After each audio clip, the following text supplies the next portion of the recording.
Welcome, ladies and gentlemen. Today we're going to talk about how superstar athletes use the law of attraction and the power of the mind to get to where they need to be clutch and to win games and to win medals and to be on top of their game at all times or almost at all times. If you want to know more about this subject, please stay tuned till the end of the episode. Once again, thank you so much for sharing, for commenting, for liking on the videos. It really does help, and I hope you will keep doing so. It's really appreciated. Now let's get to the subject. Why sports are so captivating? Sports inspire, empower, and keep us on our toes. We can just glance at how much money athletes are making to understand how important sports are in our modern world. World Cups, playoffs, Super Bowls, Grand Slam, Master Cups, and the list goes on. Why are those events so captivating? Why are our eyes so locked in during an event? Why do they make us so emotional?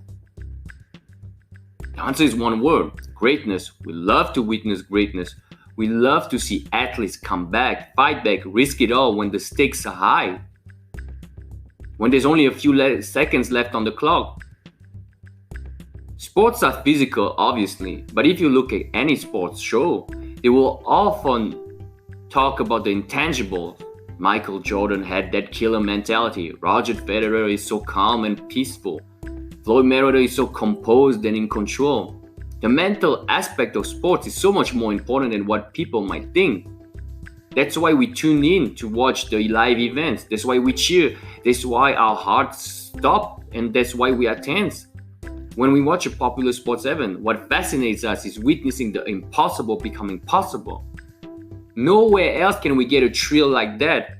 We watch those athletes and think to ourselves, how the hell did he or she do that? For that reason, sports are ubiquitous and incredibly inspiring, for they make us believe in ourselves and the power of disciplining the mind and the body. I was watching a video a few days ago. John Danaher was being interviewed. For those of you who don't know, John Danaher is one of the greatest Brazilian Jiu-Jitsu coach on the planet. His team of students is known as the Death Squad because they are known to be the cream of the crop when it comes to BJJ. John Danaher said that he is a firm believer in consistent and small incremental gains over time. He said that most of our lives are mundane. Most moments of our lives are quite mundane and not that glamorous. The practice of becoming a world-class athlete is a lot of training every day and consistently, a lot of repetitions, and a lot of slow incremental gains. He also said that a human being can get to a world-class level, top 10 contender, in combat sport in about 5 to 7 years. On average, 4 or 5 years. For a lot of you, it might seem a lot. Is it though? We are talking about world-class level. Could you imagine going from starting something and be at the world-class level after just 5 years? Let's say you were to train your mind for 5 years in order to be a great law of attraction practitioner. Let's say you were to practice the techniques, the methods, affirmation, visualization, meditation, etc. What will happen after 5 years? You would be a beast. People underestimate the power of discipline and consistency and do not trust in themselves and life enough. Yes, you need deliberate practice and you need to do the right things. Woody Allen said that 80% of success is showing up. We could even increase that number to 90%. Hell, we could even increase it to 99%. What does showing up mean? It means that you're consistent and deliberate with your practice, with your work, with your effort. You have a game plan and you follow it. You tweak it along the way until you reach your goal, destination. You're probably thinking about a component of failure in all this. For that, I want to quote the late Kobe Bryant. Failure does not exist. Everybody starts with a white belt, especially in sports. Whatever you do, you are going to start from the bottom and slowly start to climb that ladder. I'm going to digress for a few moments. We are trying to discover our ideal self, as Earl Nightingale would say. We are looking for the things that make our hearts sing. Sometimes we don't know if the thing we start is the right thing for us.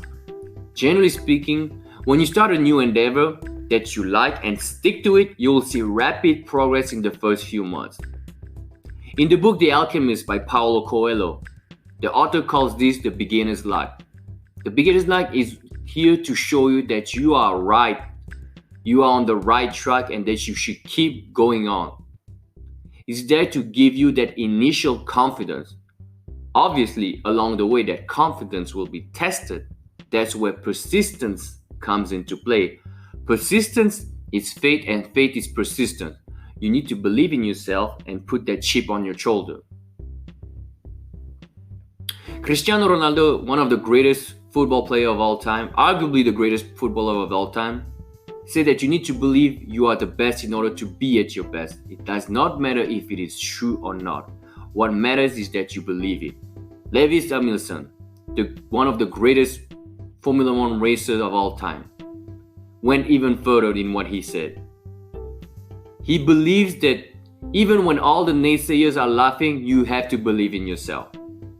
Tom Brady, the NFL quarterback who is still playing at the age of 42, was picked in the 6th round of the NFL draft almost 20 years ago. There was nothing about him that would have predicted his future as a great champion. His physical abilities were average. He did not do so well at the combine where all rookies are tested on their physical athletic abilities. Yet, after almost 20 years, he went to 9 Super Bowl finals and won 6 of them. He is now considered the greatest NFL players of all time, and he's still playing at the ripe age of 42. What separated him from the others is his drive, what Napoleon Hill called burning desire. In his book Think and Grow Rich, the first chapter is Burning Desire. That book has sold more copies in the self-help category than any other book in history. I think we ought to talk about this first chapter a little bit more. If you are prone to giving up, more often than not, it means that your desire is weak. That's why Napoleon called it burning desire, not just desire. Tom Brady had that burning desire to compete, to win, to play the game. Obviously, Tom Brady is an outlier, and you don't need to be at that level, but your desire has to be strong. For the desire will sustain you during the inevitable ups and downs of life. If your desire is weak, it could simply mean that you are not really fond of what you are doing. Which brings me to my other point. Do what you love. Conor McGregor said in an interview that all he did was train, learn, study videos, and everything pertaining to MMA, mixed martial art. Tom Brady said that he is obsessed with football because he loves it so much. He said that he does not do much aside from football. Kobe Bryant, known for his insane work ethic, said that he did not mind the hours alone shooting the ball, practicing drills, etc. He loved it. When you love what you do, it's not work anymore. It's not a burden. It's natural. And the progress you make comes organically. A lot of the athletes practice visualization as a part of their routine. Jack Nicklaus is widely recognized as the best golfer to ever play the game. He was known to visualize every single shot he had ever made, even those taken in practice. Let me repeat this. Even those taken in practice. Maria Sharapova, 5-time Grand Slam winner, talks about a more general level of visualization. She would visualize herself winning to master the feeling of what it would feel like to win and be successful. It would put her in a state of ease and peace. Michael Jordan is probably the greatest athlete the world has ever seen. He is known to be obsessively competitive. He was relentless to be the greatest he could be and win at all costs. Will Smith in an interview said that Michael Jordan is on a different level than anybody else. His command of his mind is just unbelievable. In his Hall of Fame speech, Jordan talked about how his relationship with basketball is ongoing. He said that perhaps one day you will see him play basketball at the age of 50. He ended his speech with very empowering words that I hope you will tattoo on your psyche. Limits, like fear, are often just an illusion. One of the reasons Tom Brady is in love with life is because he lives in the present moment. No past, no future, right now in the moment. In life, and especially in sports, you need to be in the moment, especially during competition where you need to be laser focused. This is the only way you can reach the state of flow, which is essential for a competitor. The state of flow of being in the zone means that you are almost or completely absorbed with the task in front of you. Being in the zone demands a state of calmness, of tranquility, even and especially amidst the chaos. That's where you should thrive. Phil Jackson, the very famous NBA coach, asked his players to practice mindfulness meditation. That practice has become rather prominent in the sports world. LeBron James, one of the greatest basketball players of all time, had failed dramatically in the 2011 finals. His professional world was torn apart. He was the chosen one after all. So much was expected of him since he came out of high school and right directly to the NBA. However, after 7 years, he had yet to win a championship, even though he had reached the finals twice already. Most of us will never be able to completely understand how much pressure is put on an athlete superstar like LeBron James. 7 years in the league and still no title. The man who was supposed to replace Michael Jordan as the greatest of all time was failing. That's when he started to get into a practice of meditation. He started cultivating the mind and shutting out the noise and staying in the present moment. After he sharpened his mind, he went on a tear. He went to 8 finals in a row, winning 3 of them and breaking countless records along the way. At the age of 35, in his 17th season, he is still playing and is still recognized as the best player in the world. Meditation helps you focus in the moment and shut all the noises. The pressure of the moment can be unbelievable and overwhelming. That's why the crowd audience holds their breath. The tension is palpable. Athletes need to remain composed and unshaken by the situation. Serena Williams, the greatest female tennis player of all time, said that the most important thing to develop is not the physical aspect of the game, but the mental aspect of the game.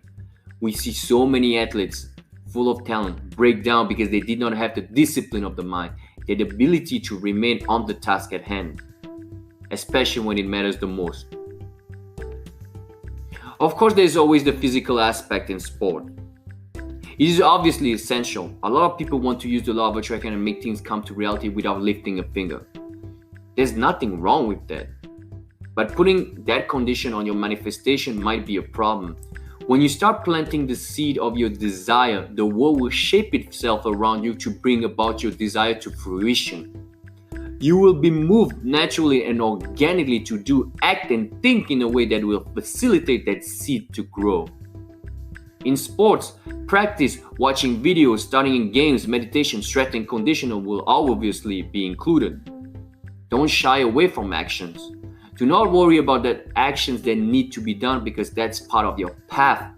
If it is truly what you desire, the actions won't be displeasing and irritating. They will feel good, or at the very least, they will feel neutral. Generally speaking, if you are doing something that does not feel good, you are probably on the wrong place. Abraham Hicks, the Law of Attraction author and coach, said that our feelings will show us the direction.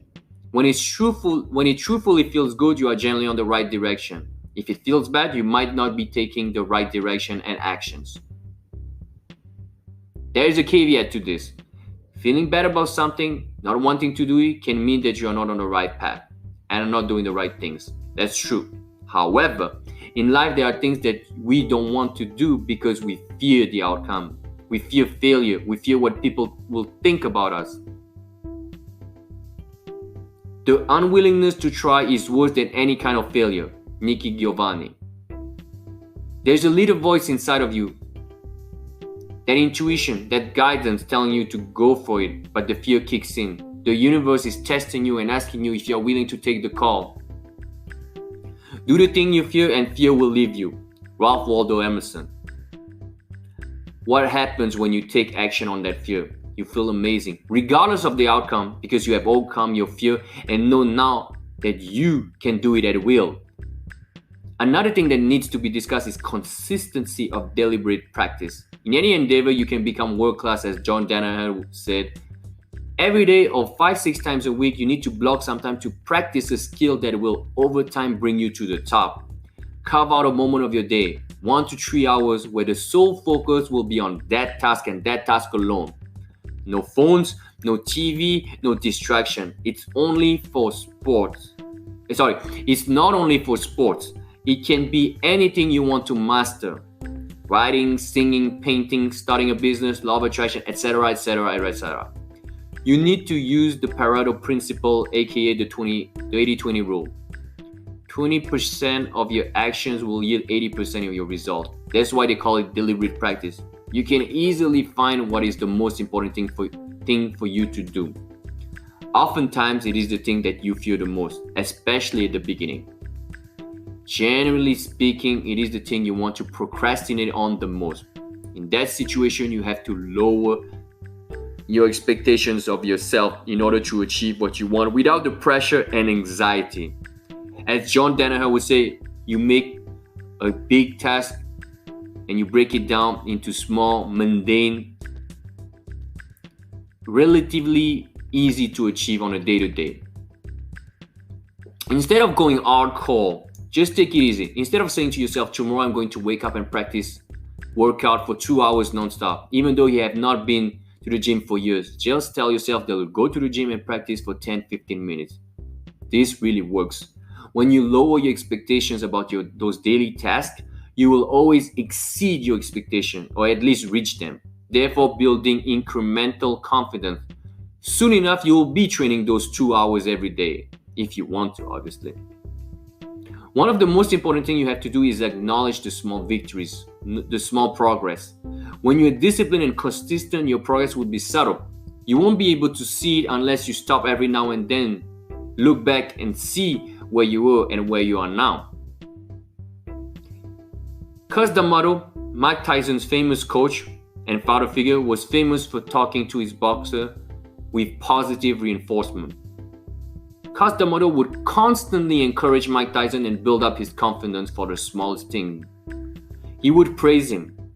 You should praise yourself in that way too. Every day when you show up to do what you have to do, you should applaud yourself after you are done. Don't tell yourself that what you did sucked. Don't be indifferent. Those small, mundane, seemingly insignificant steps will lead you to the top. Be happy about the journey. Praise yourself. Applaud yourself, as it will build your confidence and faith. Every day a little bit more. Do the small things right so you can do the big things right. Appreciate the small things so you can appreciate the big things. When you are in this state of mind, you can tell yourself that you want to do a little bit better than the next time. You raise your expectations a little bit the next day. You move away from your comfort zone a little bit more tomorrow. Tom Brady said that he still feels he can improve. He's never fully satisfied with his work. George St. Pierre, the greatest MMA fighter of all time, said that you always want to have that white belt mentality regardless of how advanced you are. You can have it all. Appreciate the small victories and always have that hunger for more. Do not despair when progress is slow. Appreciate whatever progress you are making and understand that you are always progressing, and that's what will keep you on your toes and excited. Have a childlike wonder about learning new things.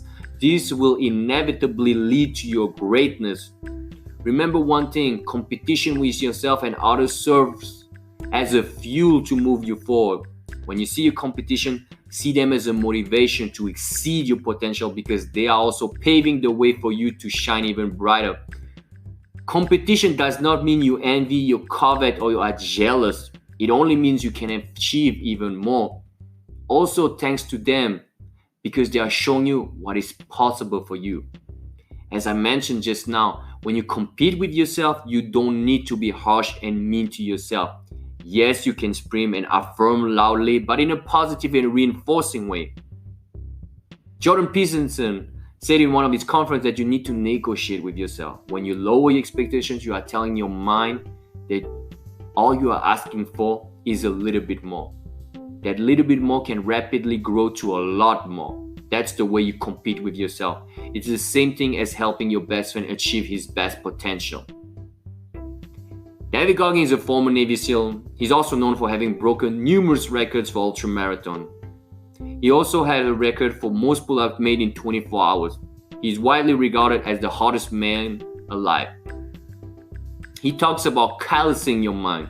When you're constantly getting out of your comfort zone, when you're constantly overcoming yourself in adversity, you will have that feeling of greatness. You will feel unstoppable. Here are a few inspiring success stories that you can use to find your own inspiration. When there's a will, there's a way. Julius Yego is a Kenyan track and field athlete who competes in the javelin throw. He grew up on a farm with no electricity in Tindere, Nandi district in Kenya. He fell in love with the javelin throw as a kid. He said that javelin was in his blood. Unfortunately for him, there were no facilities to really practice his craft. He had no coaches, no mentors. His father was also concerned that he was not taking his studies seriously enough. It was the lowest point of his life. One day, his intuition told him to go online and check videos of javelin throwers.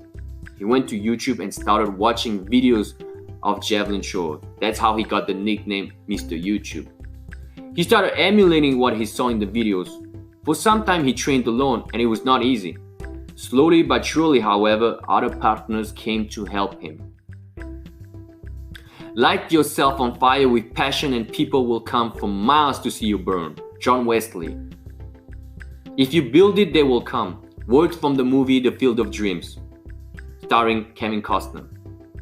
Julius Yego, aka Mr. YouTube, kept on pushing his dream of becoming a champion, even though he still was training without a coach. He won 3 national titles from 2008 to 2010. After that, he won multiple medals in the African Championship and the All Africa Games in 2010, 11, 12, and 14. He went on to win a gold medal in the Commonwealth Games in 2014. 1 year later, in 2015, he participated in the Beijing World Championships. He won the gold medal with a throw of 92.722 meters, which was one of the longest throws of all time at that time. 1 year later, in 2016, he won the silver medal at the Summer Olympic Games in Rio de Janeiro, Brazil. Julius Yego is such an inspiring story. He was born on a farm in a country where there was little to no structure for his dream to come true. He was resourceful. Jim Walton, the founder of Walmart, said that the problem is not the lack of resources, but the lack of resourcefulness.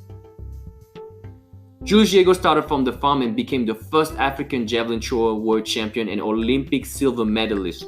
He had to create his own path and his own ways. In the book The Alchemist, Paulo Coelho wrote, "When you want something, all the universe conspires in helping you achieve it." Paulo Coelho also wrote, "Whoever you are or whatever it is that you do, when you really want something, it's because that desire originates from the soul of the universe. It's your mission on earth." Julius Yego found his mission and vision early in life. The path was not easy. The path was not even there. He made it for himself. Maybe some of you have heard of the extraordinary story of Dashrath Manjhi. He was born in Bihar, India. Dashrath was just an ordinary laborer. His village was not connected by roadway. People had to walk miles to reach a nearby city. The nearest town was separated from his village by a hill. The government was not doing anything to help the village.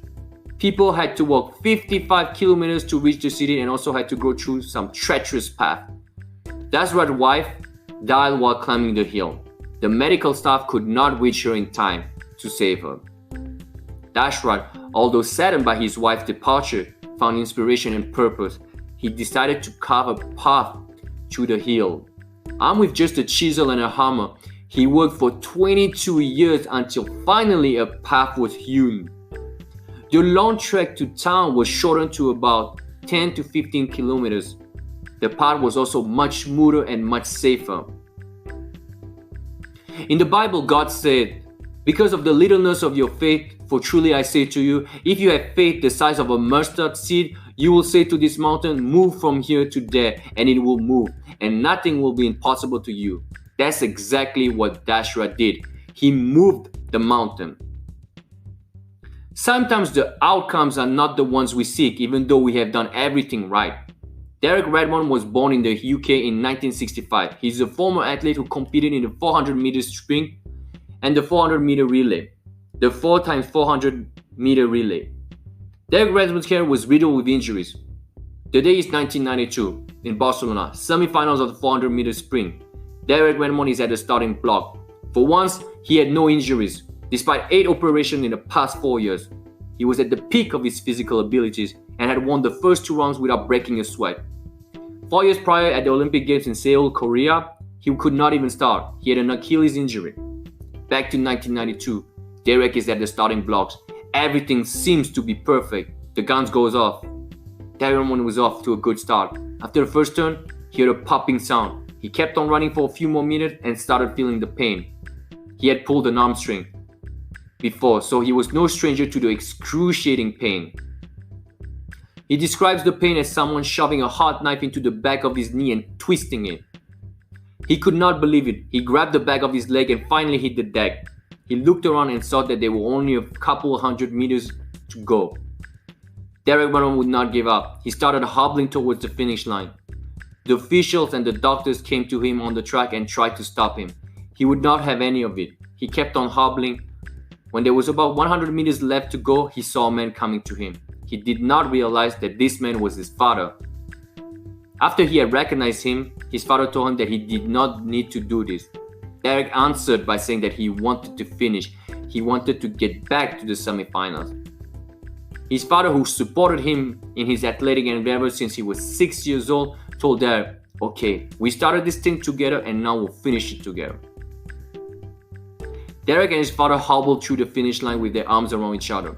Derek Redmond was in tears of physical pain and emotional turmoil. The whole crowd was standing on their feet to give this Olympian hero a standing ovation.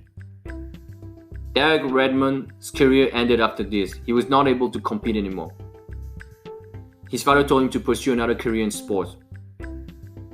Derek Redmond then became a professional basketball player for the Birmingham Bullets. He then became a motivational speaker and also co-owns a superbike team. His father was asked to carry the Olympic torch before the Summer Games in London in 2012. Derek Redmond is a real-life example of not getting exactly what you want, but something perhaps even greater. Something maybe more profound and inspiring. It goes to show that right effort always prevails. We can find examples in movies for those of you who have watched Coach Carter and Cool Runnings. In those movies, they end up losing, but losing in a victorious way, holding their heads high, walking tall all the way. There can be victory even in defeat, and something even better can come from it. The mind is so powerful. It is so powerful you can channel the power of an alter ego. Mike Tyson was consistently hypnotized by his coach to become a beast. He was hypnotized to believe he was a beast, a monster, a destroyer. A lot of boxers talk about their alter egos, how they use them and channel it in a way that makes them better. In his book, Think and Grow Rich, Napoleon Hill wrote about the mastermind class where you can channel the energy of dead or alive people to bring you solutions to your life. You also can build an identity that serves you best when the time is right. Find someone you want to emulate and start channeling an energy. It could be an animal like Kobe Bryant and the Mamba. It could be an alter ego like those fighters, or an archetype. You can find something that is most suitable for your taste and convenience and go on and succeed. That is all for this video. Thank you so much for listening till the end. If you want to know more about all this kind of subject, I just wrote a book, The Law of Attraction, how the superstar applied it in their life. Just check the link in the description below. I appreciate your support and thank you so much and see you soon.